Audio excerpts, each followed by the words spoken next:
You ask Tiger to solve. This deals with linear equations with one unknown. The final result is b equals -2/3.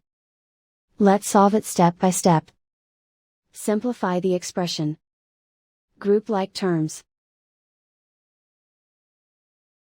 Simplify the arithmetic.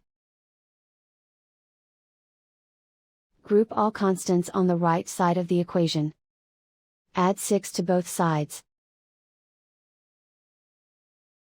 Simplify the arithmetic.